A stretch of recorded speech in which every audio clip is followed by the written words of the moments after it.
Dramatic pause. Hello, everyone.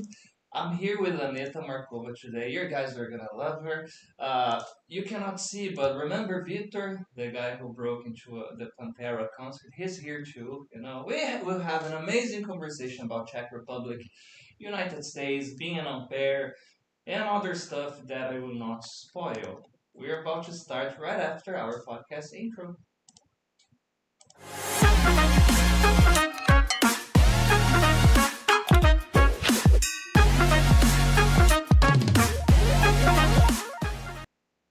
Hello, Aneta. How are you? Hi, I'm good.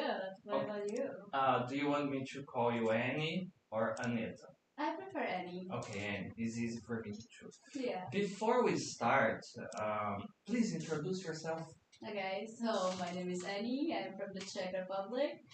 I am a social worker. I actually have master degree from social worker. I also got the diploma from graphic designer, and I am formerly an au pair. Nice. And okay, let's start with the beginning. People here in Brazil, they don't know a lot about your country, the culture, the things there. Can you describe a little what's the impression a Brazilian person would have if we visit Czech Republic? Yeah, like I love my country. Czech Republic is a beautiful historical country. So you can see a lot of like historical buildings, castles, squares, like statues, museums. So it is really cool to visit, and we got a amazing food. So we will definitely enjoy the food. And we produce a lot of beer. So if you love beer, okay, this is the place for you. you got Czech people like to drink. You got half of the audience convinced already with the beers. Yeah. All right, and so you graduated and you did all your studies there first.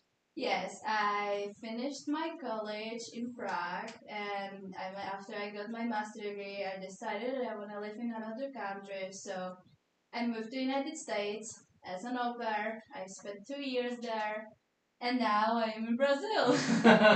Okay, don't give them spoilers yet. Okay. Okay. And how is the education in Czech Republic? I mean, the school, the classes. Like we are lucky that we still have a lot of universities for free. So this is the reason why so many people come to Czech Republic to study. And I think it's kind of cool. I learn a lot, and uh, I think it really depends like what you study. Like I would say that we are not that strong in English.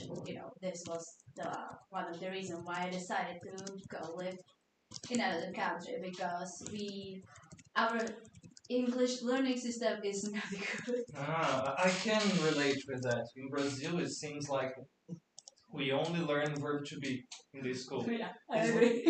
It's like this. Every time Yeah. you mention English and people say, "Oh, I have studied in public school," and they always remember this, the traditional verb to be class. You guys know what I'm talking about. I am. You are Tia Sonia class. Remember? And then they imagine English is boring or it's difficult, and they have this impression.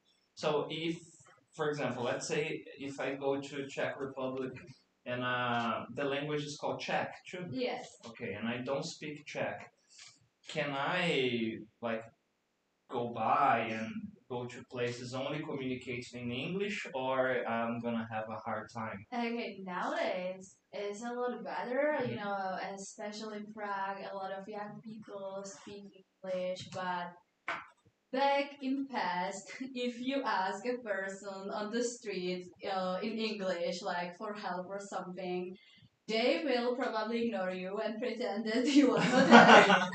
They do this in Brazil too. I did this experiment when we started the John Boy School. I got a lot of flyers, Yeah. and I pretended I was not from Brazil. So I was walking the avenue and doing this. Excuse me, do you speak English? Some people, and they would look at my face and do like this, like that sound like, how dare you try to speak with me in Yeah. English? And I was like, So what have I done? Yeah. And then I say, ah, you don't speak English, so you should. Ha ha ha. It was like a prank, you know. And okay, so now it's easier to get by there. Okay, and when you mentioned free universities, but what took you to your career? You said social worker. Yes. How did you decide? Oh, I'm gonna do this or that. So, It's actually like funny story because like I studied a graphic designer at high school, and then like I like felt that this is not my way. I always like wanted to help people and work with people, and I started to be like very interested in psychology and those stuff. So I got into like social pathology first for my bachelor's degree. social pathology. Yeah, What do you social study? pathology. That's interesting. Yeah, you can you study about like homeless people, gambling, alcoholism, like a lot of like domestic violence and those stuff. So it's like pretty heavy. But after I graduated, I decided that I want to keep going in this way. So I studied as social worker and I got my master degree, and I would like to get my license so I can be a therapist. Ah, so that's the one end of the career, like one Yes. career end actually. Yes. Nice. And did you get incentive from your family, like when you decided the profession? Not really. Like, my parents never studied in university or something, so I'm actually the first one from my family. Ah, nice. So they are very proud. Yeah, they are. Nice. So, I don't think so. Like, I got this from my family. I just always like wanted to help people and talk to people, and I love to work with kids. This is one of the reasons why I decided to become an au pair. And I would like to be like a baby therapist for kids because it's very easy for me to talk with kids. They always get like bonded with me very easily. Ah, so it's like a, a natural talent. Yeah. That's nice. I have something similar, but with animals, not with people. Yeah, I can. I walk in front of the same house for like 2 weeks straight. The dogs stopped barking and it starts like, say, oh, we're So friends cute. now. Yeah, but you cannot turn that into an occupation, unfortunately. Maybe I could be a vet. Who knows? All right, and okay, so let's go back a little bit. So then you was during your studies you say, okay, I need to go to another country. I need to improve my English, and then how was the process for you to go to United States? Was it difficult, bureaucratic? It was kind of hard decision because I'm very family person, so I needed to decide. Okay, I'm going to leave my family. I will be far from them. So in the beginning, it was hard, and also my English was rusty. So I was like, okay, afraid of it, and you have to talk with them in the English. I was like, It's I part don't of the know. process. You I don't know, and I actually did like really good a job of opportunity after I graduated. So I need to decide if I am going to take it or I will leave. so there was a United dilemma States. too. Yes. Should I stay or should I go? Yeah. Did you have to be an au pair? You have to do those interviews with Yes. families. Yeah. How did you prepare for that? You have just like one little conversation. Like they just want basic English. Like they are fine with it if you know to talk like at least like a little bit. Also, you have to prove that you have some experiences with kids, which I had a lot because at that time I had little niece, so I took care of her a lot, and I had a lot of practice with the kids, with the foster kids, because of my studies. So Okay, so when you start to do the applications and you finally got there, like okay, I'm going to this house, stay with this family, was like a year process, months. no, like I decided to go to the United States during COVID, so it was even harder. I know somebody who did something similar too. I needed to I needed to find family with acceptation. So it was even like harder, they had must be like doctors or somebody who works like with in the industry like coronavirus or something. So in the end, I found family. She worked for the COVID vaccination or something like that. So she got acceptation for me, and I could go to the United States. It was actually cool because almost all the plane was empty, so I could like lay down, and yeah. And when you got there, what was your first impression? I was telling you before, um, people here in Brazil, they have this, because of movies and TV shows, they have this impression that United States is like a perfect place. Yeah. Like you will go there, and it's the dream, and then I'll have my house with the white fence and a pool in the backyard. All that stuff that comes from movies, you know.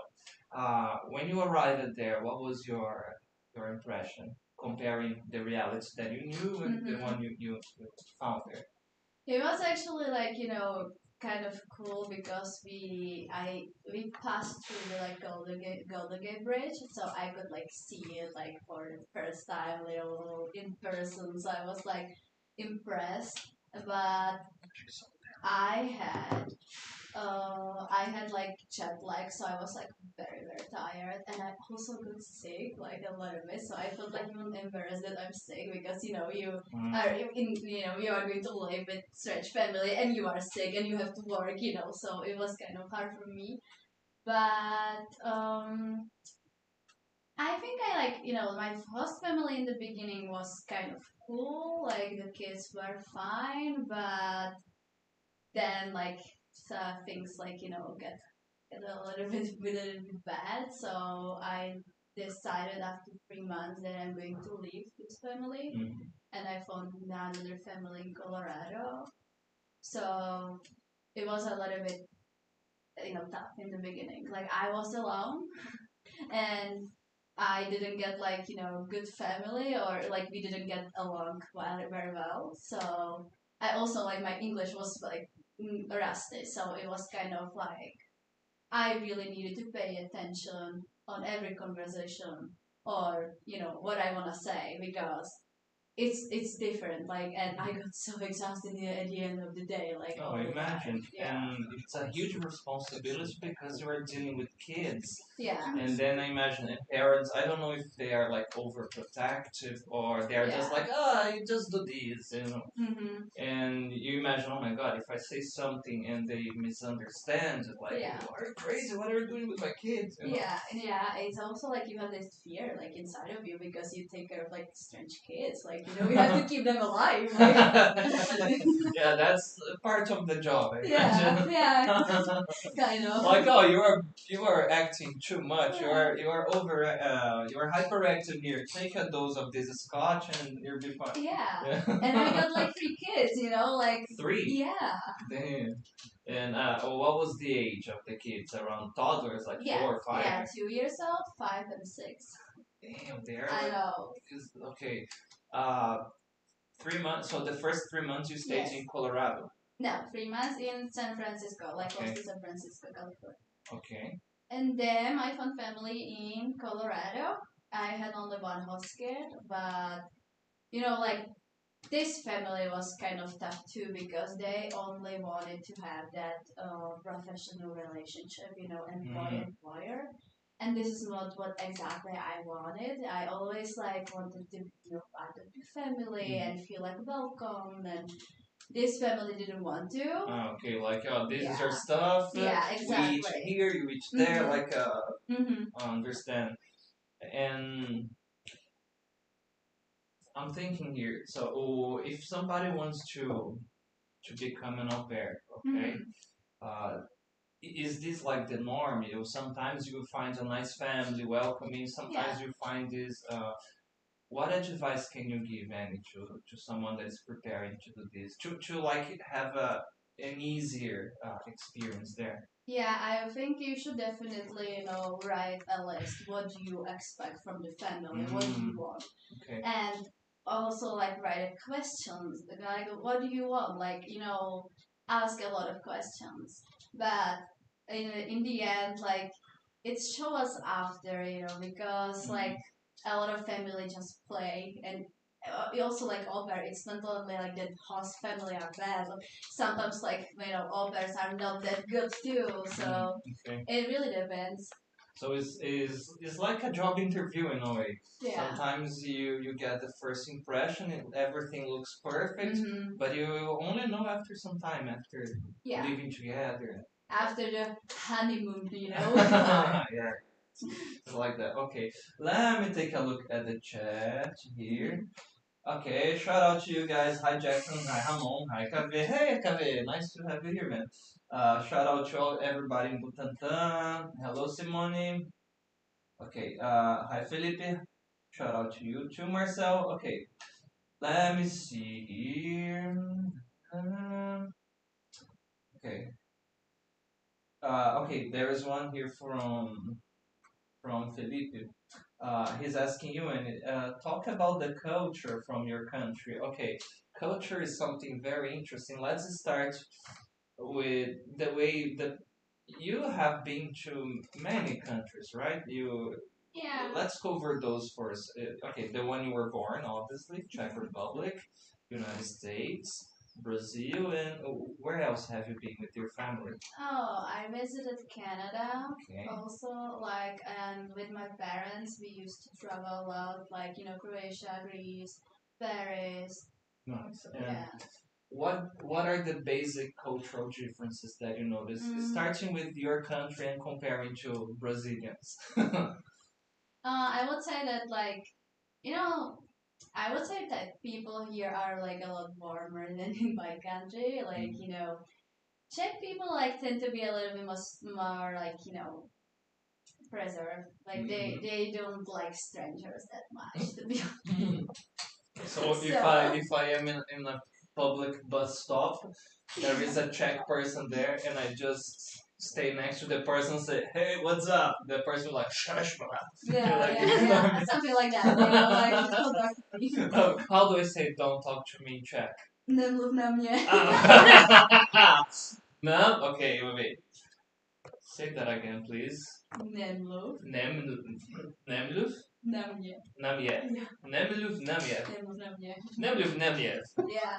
Okay, I will practice more, but it will be something like Nemluv na mě. Yeah. Just don't look at me, don't talk to me. Yeah. Okay, so exactly. This would actually be a normal situation. They are not easy to start. If you ask young people, they could be more friendlier than elder people. Okay. You mentioned that your country produces a lot of beer. So is there a place with many pubs and stuff like this? Yes, you can find a lot of pubs, and it's kind of nice experience in Prague, and you can find a lot of different type of pubs, Irish pubs even so okay. I'm asking, with Czech beer. I'm asking because I imagine when you go, for example, I remember talking to Bianca about the Irish pub culture. Like you go there, people are watching a game, and you have a lot of drunk people, and you have that atmosphere. Yeah, well, you expect to see that in a pub. So, what am I to expect if I go to a Czech pub, for example, by myself? In this environment, not in the middle of the street, are people more open? Like, I say, oh man, let's have a beer. Yeah, they are drunk, so. Okay, that was the question. Okay, nice. What about you mentioned the food. What's the cultural food in Czech Republic? Yeah, we have a couple very famous dishes, for example, svíčková. Svíčková? Yeah, it's easy to say. Svíčková, yeah. It's a beef with creamy sauce and dumpling.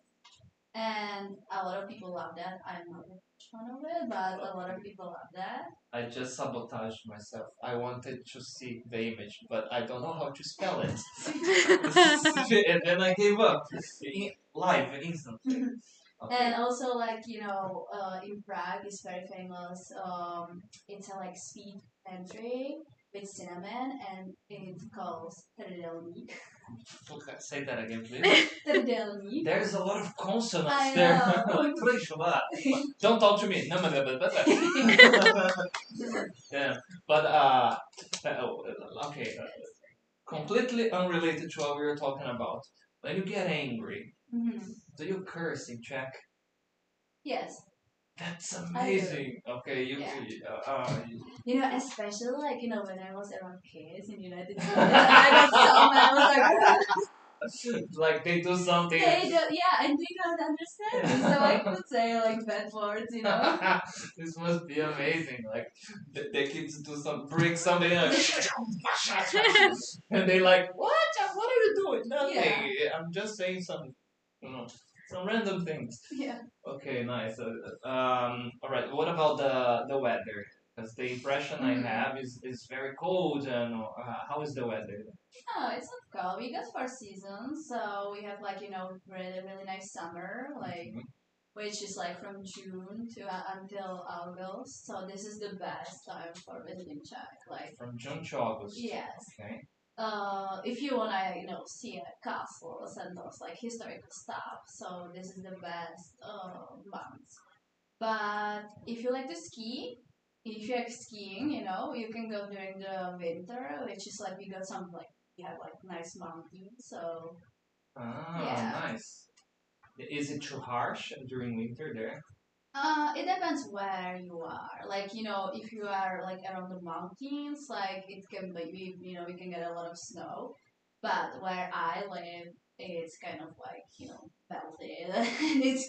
It's hard because if you have to get to work, you have to, go through like this melt snow and it's not comfortable and it's also like dark, all the time. So I mentioned if when you have the 4 seasons well defined,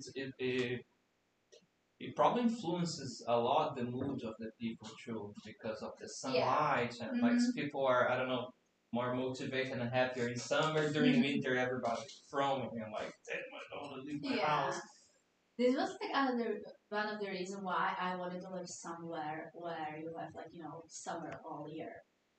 But after I lived like in Florida, now in Brazil, I'm actually excited about snow. I imagine something like and here we have a tropical country. Tropical weather is amazing, but it also comes with its problems. Yeah. Like I was with dengue a few years ago, so I get that the mosquitoes don't survive in that type of weather, right? Like you don't have this problem there.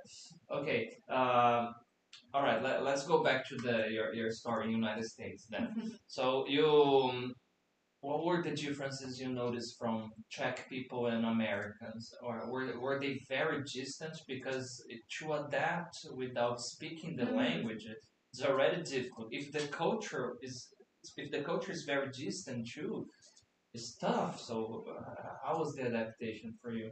I think it was a lot easier than here in Brazil, to be honest. Like because I speak English, so it was easier for me through this. But I would say that a lot of Americans are very friendly. They even tell you hi on the street and they don't know you. So which is like very different from my country because, like I said, like we hate people.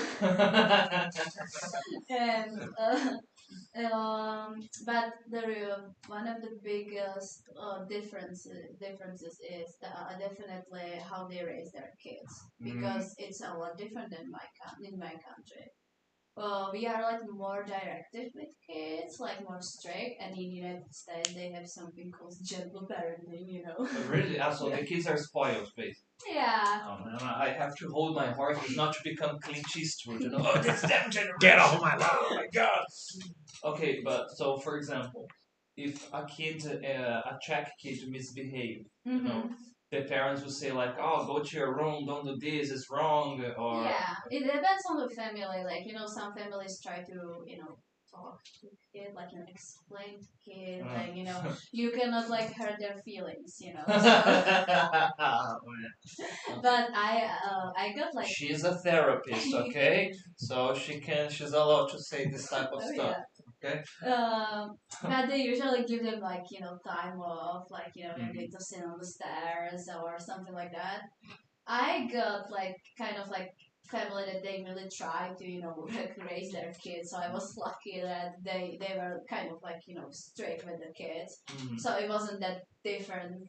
But some families just try to talk to kids. The kid is like slapping his mom on the face. Oh, what am I gonna do with him? Yeah. You're fucking at the Please picture, do not hit. It's interesting because the line is very thin, right? Yeah. For example, now talking seriously, I understand the whole approach to avoid being abusive, like hurting your kids, like I don't know, bruising the kids, and you know. But on the other hand, I'm not saying beat your kids, okay? I'm not saying that.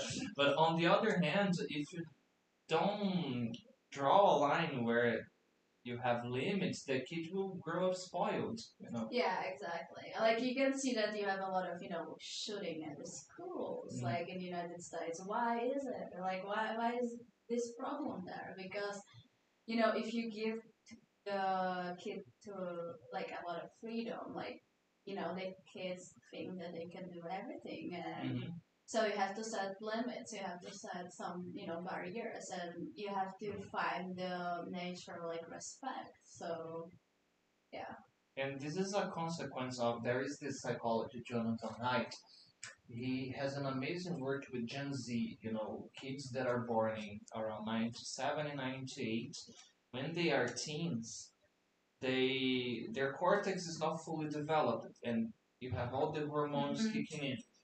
And if they have access to smartphones, Victor, for example, and you are from a generation after mine. So I feel old, I'm 38. So, for example, in my time, uh, I had my first phone that was like a old Nokia that had like a snake game. I had it too. The A55, I guess, and it was like no, it was a crappy phone. Okay, it was indestructible, but other than that, it was just a simple phone. But the idea was just like, oh, if I need to find you and you are somewhere in somebody's house, or I can find you. But we used to do a lot of outdoor playing, and we had to learn how to interact with other kids, and we had bullying in the school. But in Brazil, bullying is a different thing. It's not exactly how you see in American TV shows or movies. But my only point is teenagers in Brazil, during these years, we had to learn how to overcome difficulties. Yeah. To socialize, for example. You don't like me. Why? What are we gonna do about it? And you have those kids like, oh, I'm gonna kick your ass, and then you had to do something. Yeah. But this guy, he says something basic like this: that the fact that these kids are almost 100% online, the algorithms only show stuff that they want to see. Yeah. So, and you have this whole culture of, please don't hurt my feelings, don't say something that I don't want to hear, so they don't develop their social skills, Have you seen something like this with the families, like this overprotection?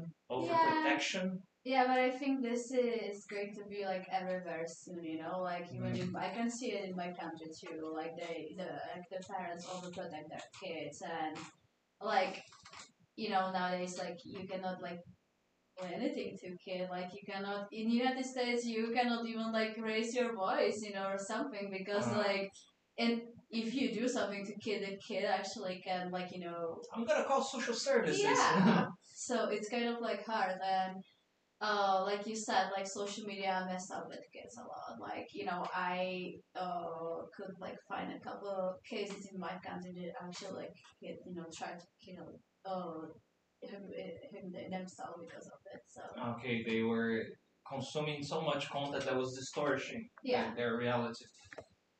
These kids that you saw there, were they kind of using smartphones and this type of stuff too? Yeah, they usually have iPad. Like it depends on the family. It's actually like very funny because most of the families don't want them use the iPad when they are with you, but when they are with their parents, it's okay. It's like a electronic nanny. Yeah. Oh, and this is something that is really twisted because technology is amazing. We can learn anything online and anything. But on the other hand, sometimes instead of putting us together, it kind of sets us apart. Like a parent doesn't want to do the basic, that is give their time to their kids. So they put, watch some spotted chicken here. Yeah. You know, you got this reference. So watch some stuff, you know, and that's it. And man, if the kid goes to Google, whatever he types there, whatever is gonna show up there. Like as long as he knows how to type, he has access to a lot of content. If you don't set limits, if you don't supervise, you are exposing your kids to all sort of risks, you know. And I understand a lot of parents, they are overprotected because in the 90s we had this real fear of child abducting. So you could have people who had these urban legends, you know. The older guys remember the man with the bag. You know, father, mother, can I play on the streets? Oh no, because it's dangerous. Nowadays, this type of problem, you can have this type of people online too. You know, pretending to be something else. It's terrible. All right. Let me see the chat here. How do you compare living in Czech Republic and in Brazil? Okay. So I would definitely say that my country is a lot safer than Brazil. Oh, I agree with that. So this was like very hard for me. Like I am used to feel safe. I just know I can go outside, like even like during the night, and I'm fine. But here is different, and also like I cannot use my phone on the street, or like I like to take a pictures, like because like I like to have memories and the tourists in your life. Oh, beautiful places. Yeah, it was a church, you know. And I really have to be careful because I don't want to lose my iPhone, and so this is the biggest challenge for me. And also, like I said, like it's harder for me because I don't speak Portuguese and almost nobody speaks English here. So I cannot have friends and I cannot do anything by myself. I cannot go to see doctor by myself. I depend on my husband all the time. Yeah, and I think it's around 5% of Brazilians is that's not a propaganda or an ad. Okay, it's just stating only 5% of Brazilians speak English. That's I know, but it's true. It's true. It's difficult, and every time I talk to a foreigner and I ask, oh, when you try to get by and talk to people, they tell me the same thing. Oh, it's tough because it's not everyone that if you are in a big city, it's easier to find somebody that could step in and help. But if you are in a smaller city or countryside and you go to a gas station, for example, you will not find somebody there who speaks English and can help you. It's actually funny. I found a Czech group in São Paulo. Really? Yeah, it's like a WhatsApp group of like I don't know, like 40 people, and they are from like Czech and Slovakia because we understand each other, like because we were together before then separated. Oh, that's it. Yeah. So the language is the same. Yeah, almost the same. Like we have some differences, but we still can understand each other pretty well. So it's kind of like interesting that we are here too. Czech people. Okay. Let me take a look. There is one more here. From Claudio, Amy. I've heard that Czech people say something like a phrase before eating. What exactly do you say, and what's the meaning? Dobrou chuť. What? Yeah, we said something like, in translation, something like good taste or something like that. So before you start eating, you say dobrou chuť. Dobrou? Dobrou. Dobrou? Chuť. Chuť. Okay, dobrou chuť. Dobrou chuť. Dobrou chuť. Nice. That's actually cute. Dobrou chuť. And then I see a lot of Japanese stuff. They say like itadakimasu every time before they itadakimasu. So I'm gonna remember this one. Dobrou chuť. Dobrou chuť is like hut. Dobrou chuť. Okay. I forgot the other one that is like don't talk to me. I just remember the ne. Nemluv na mne. Nemluv na mne. Nemluv na mne. Okay, nice.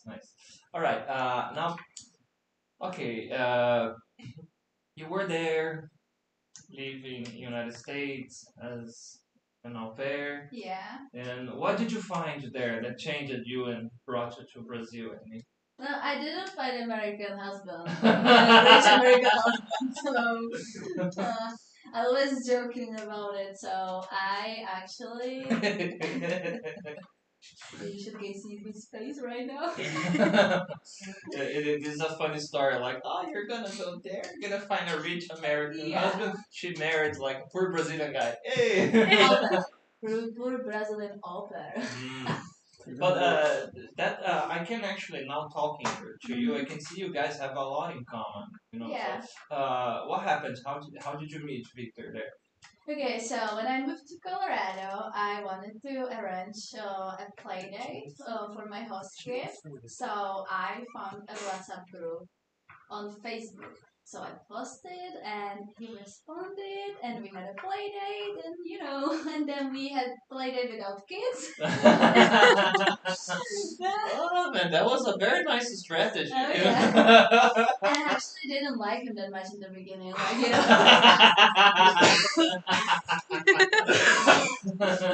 Sorry.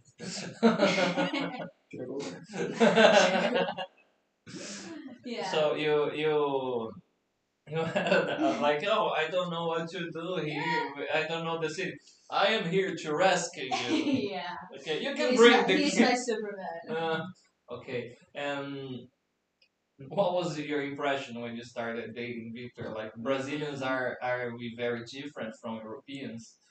I don't like to, like put like the people like together, like the define people like in general, because I think everybody are unique in different ways. So it he is like very warm person. Yes, he is very good listener, and I think like the one of the biggest differences is that he actually helped with the household chores.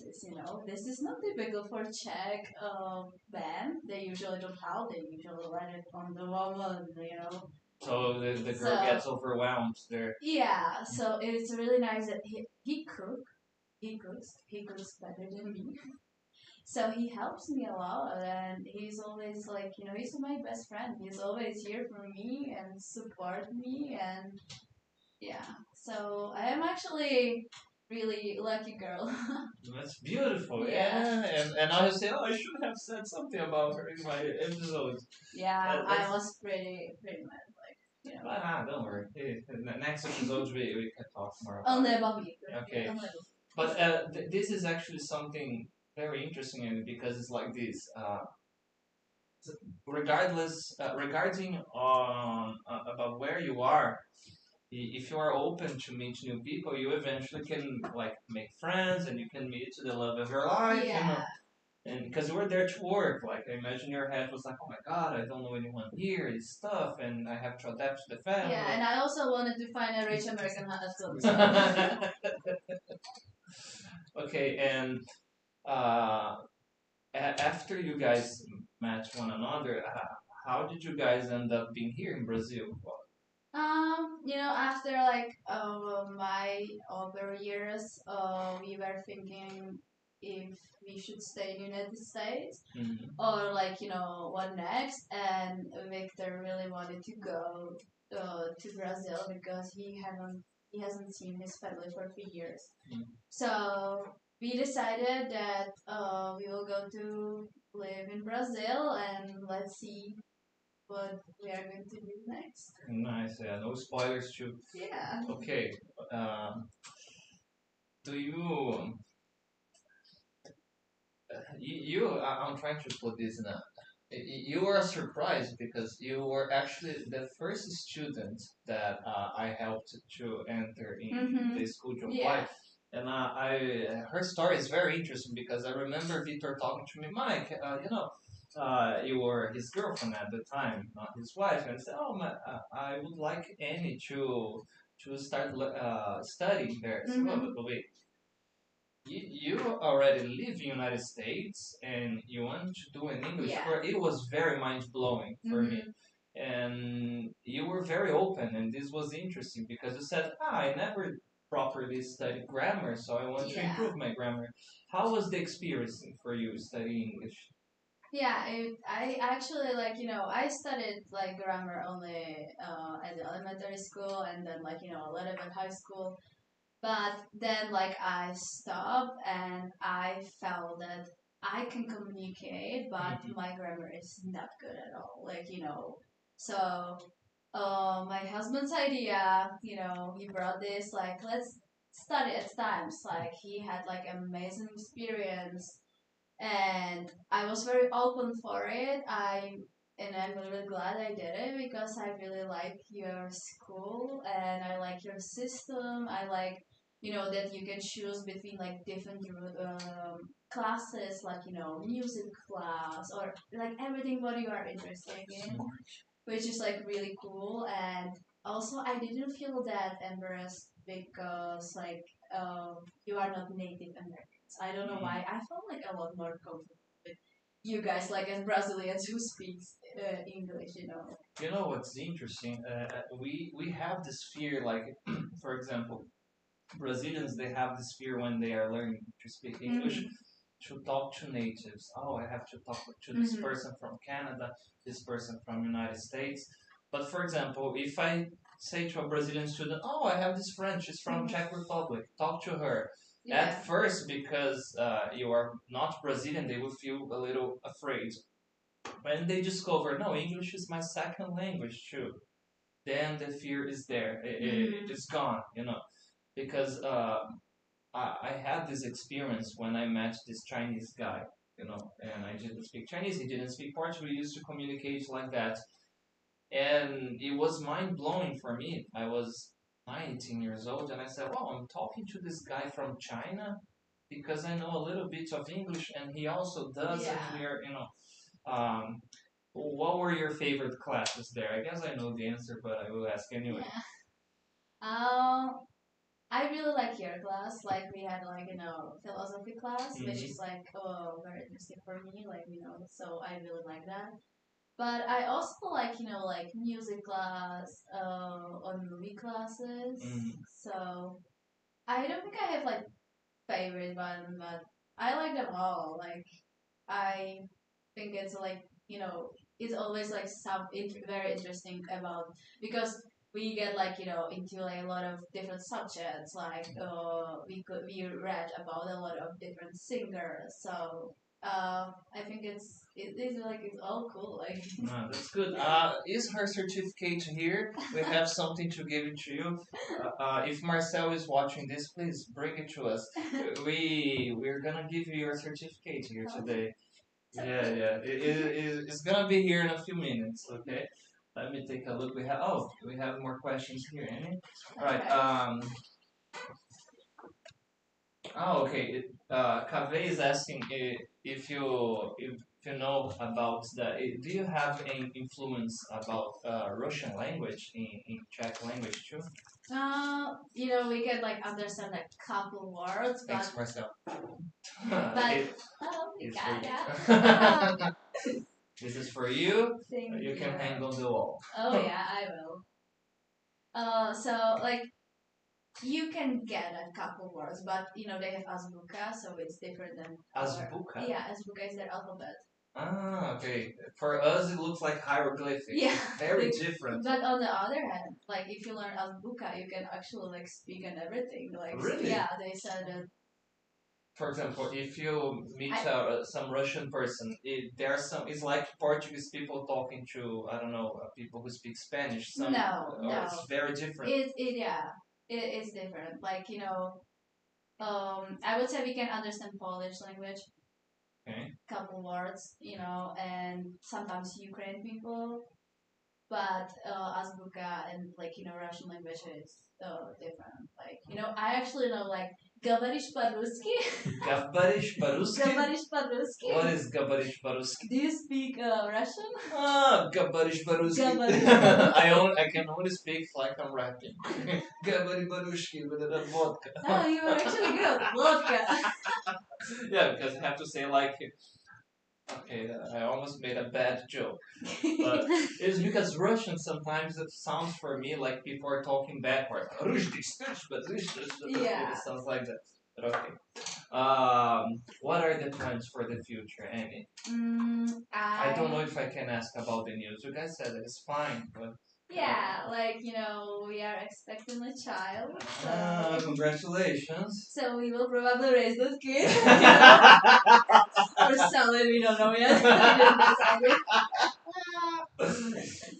But I also wanna following my dream of becoming a therapist for kids. So Nice. we would like to get back to United States so I can get my license there, and we will probably stay a couple of years in the United States. That's nice. But for now, I am moving back to my country to see my family, so I'm excited about it, and I just want to spend some quality time with my family. No, that's nice. And what advice can you give to people that are gonna travel abroad and is gonna be distant from their families? Because Yeah. everybody says it's one of the toughest parts, the loneliness. First of all, like, don't be scared of embarrassing yourself, because I did it so many times. Like, like, I am the queen of.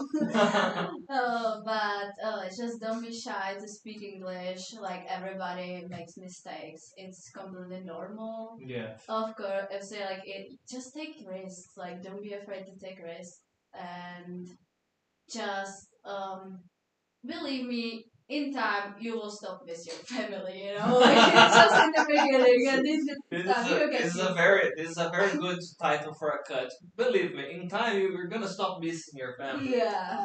It doesn't make a difference.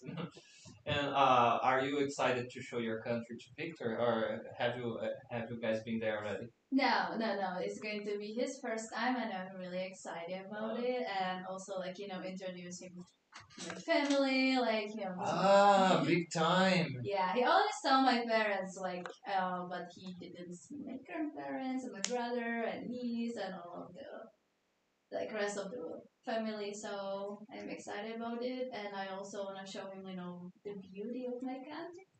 Okay. And you guys are going there in summer, I guess. Yes. Okay. So, because I'll say, teach this guy how to ski. That would be interesting. Yeah, I love skiing, so. This is something that every time we think about going to some places. For example, you mentioned this. I remember talking to a teacher who visited New Zealand, and is the type of place that you could go through mountains with a lot of snows, and the other day you could go to a place that is like a beach environment. How long are you guys gonna stay there? We don't know yet. Like, we will see. We wanna have this kid in check, and maybe, like, when the kid will be able to travel, we will move somewhere else. I'm thinking your kid is gonna speak 3 languages Yes. at least. Yeah. That's amazing. 4. 4? 4. What do you mean? Because you're gonna Like, speak. yeah, Czech, Portuguese, English, and Maybe. what? Nothing. Okay, it was a joke. Like it's gonna. I don't get it. Yeah. You actually do. Okay. Annie. First, congratulations for your study. I'm very proud to be able to give you this. The certificate. I hope whoever is watching us here, uh, learn about that if you have to go, somewhere else to achieve your dreams, to explore the world, you don't feel afraid because it's tough. If you don't do anything, you're gonna feel like, oh my god, I should have gone. If you go, you're gonna say, oh, have I made the right decision doing there? And I'm very happy because Victor is a very important person for me. And after he met you, me too. after he met you, his life changed for the best. And you're a big part of it. Yeah, it's definitely like, this is the way how you can grow, and how you can, find your full potential. Like, I grew so much, and I learned so much about myself in United States, and I am definitely more mature, more independent. So I think this is like, and you also like appreciate your country more than before. Like I never wanted to live in Czech Republic, but now I can see that, for example, healthcare is really good in Czech. Like you can appreciate a lot of stuff that you didn't see before. So because you are distant from where you were born, you Yeah. start to appreciate what you had and maybe you take for granted. Yeah. Okay. You mentioned that you have embarrassed yourself sometimes, you know. Can you share some stories with us? What happened? I don't think I should. No, okay, but let's draw a line here. Something like you said something wrong or you were lost. Yeah, I said something wrong too. Like, you know, Coke, right? Mm-hmm. Oh my So god. Okay. I tried to order a Coke, but Oh, people never believed when I. This is a very common mistake, actually. yeah. There is the story of an English student. I'm not gonna say the name. Don't worry, we're watching this. But it was long story short. Maybe it was something that happened to you. The person was in McDonald's and he was with a friend, and then he said, how do I ask for a big cup of soda? I said, you have to go and ask for a large coke. Yeah. Actually, he said large coke, but he understood I that. want it small. Small Coke. And then the person came to talk. Okay, you know, like take the order. Previously, I would like some French fries, a hamburger, and a large coke. She said, "Sir, we don't serve that here." Everybody in the line started laughing. Yeah, but he asked a woman. I asked a man. Okay. And like another funny story was when I was driving. Utah. Yeah. What? Utah. Now I'm not going to talk about Utah. Please don't. Now there's a taboo here. Don't talk about Utah. It's a okay. But when I was driving my car, I was like with my host kid and his grandma. And in the United States, you have like multi lines, you know, a lot on the road. And I wanted to turn on the left, so there were a couple cars. So I was like behind the car. You know, I turned behind the car and changed the line and stopped the car, and I was waiting. And Grandma was like, "What are we doing here?" I was like, "Yeah, I need to turn, so I'm the left line, and I'm waiting when the car like move or something." But this is a parking lot. Oh. So I was in the parking lot over 10 minutes. And they didn't say anything. They was like waiting with me. Oh my god. She's gonna get that. I think Grandma was scared Those to people tell don't me listen. something. Oh my god, we literally we were like 10 minutes and I was like, okay, this is weird. She was like, why are you? Didn't you notice the car was empty? No. If she didn't tell me, I would be probably still there, you know. It would be like 1 hour, nobody says anything. Like This traffic, right? there's a terrible traffic. Yeah. The car, maybe it's a Tesla. I don't know. Like there's no driver apparently. Oh, this is another funny story. I didn't know how to open Tesla. Because I've never seen the cars, and it was kind of, I didn't know how to get in, you know. No, but I wouldn't know. I would feel like a chimpanzee, like. No, yeah, I was exactly like that. I was like, okay. And when I saw it, like the car inside, I was like, okay, well, where am I? Like these are like. How do you open a Tesla? Oh, you have to like push it, and then it will like get out. It's hard to explain. But you have to go like E.T. home. You will have to. Okay, so there's a button at the door, apparently. No, yeah, it's kind of like yeah, it's kind of like I don't know what to explain. Okay, and then when you enter inside the car, you have just like one big screen and that's it. It's very high tech. I also like I was in Tesla where the car like was driving automatically at the highway. This is probably scary as hell because you imagine of course our head would go automatically. What if there's some malfunction here? Something stops working. Yeah, I know. But it's pretty safe, isn't it? Yeah. A lot of Yeah, you are here, so apparently. Alive. Yeah, nothing. Or maybe not. Okay. Before we go, unfortunately, we are running out of time. Thank you so much, Annie, for being here. Welcome. I thank you. It goes really fast. I told you. But final message to our viewers.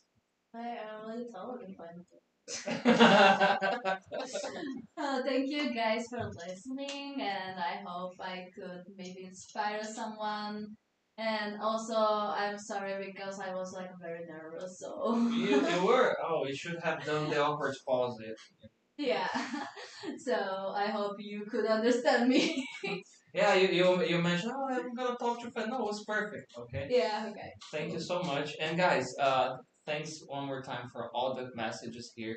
Don't forget, subscribe to the channel, follow us, send a message. We are also on Spotify. Okay, I guess this episode's gonna be there tomorrow. Yes. All right, and hope to see you next week, same day, same time. Bye bye.